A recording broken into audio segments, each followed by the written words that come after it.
I'm about to sleep, pero gusto ko lang ma-record 'tong bigla kong naisip. So, a few months ago, I'm driving pabalik ng hotel, then super nagki-crave ako for a fishball. So, then luckily may nakita akong fishball vendor. So, bumaba ako, then nagtusok-tusok ako. Then while I'm eating, nakita ko yung slippers ni kuya. Talagang sinasabi bang parang 'pag nakita mo, it tells you a lot of story. Parang ang daming pinagdaanan ng tsinelas niya at ng paa niya, gano'n. So, hindi ko na sinayang pagkakataon, in-interview ko si kuya. Then he told me na and I realized pala na putya sorry for the word, na naglalakad pala siya 40 kilometers every single day just to have a 500 peso salary. Imagine. So dun ko talaga na naisip na enough lang ba talaga yung hard work for us to become successful? Because that person definitely is the right definition of hard work.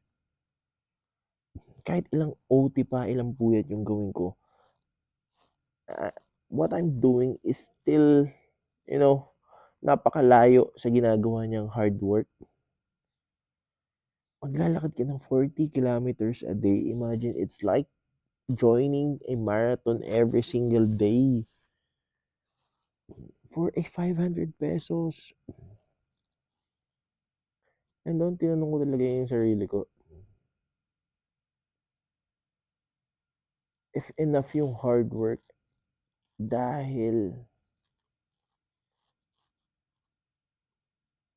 kung hard work lang naman yung magiging reason for a person to become successful, di ba?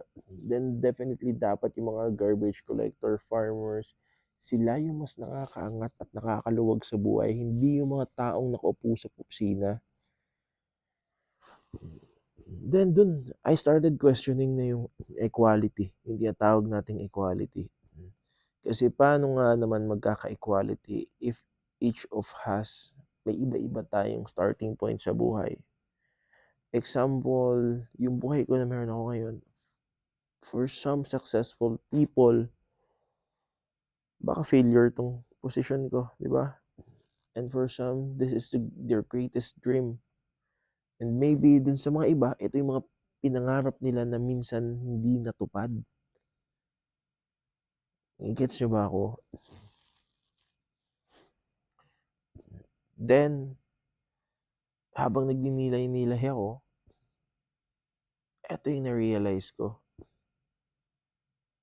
Naalala ko yung encounter ko sa isang siomai vendor. Kasi sa mga nakakilala sa akin, mahilig akong kumain sa kung saan-saan ng mga vendor sa tusok-tusok. Anyway,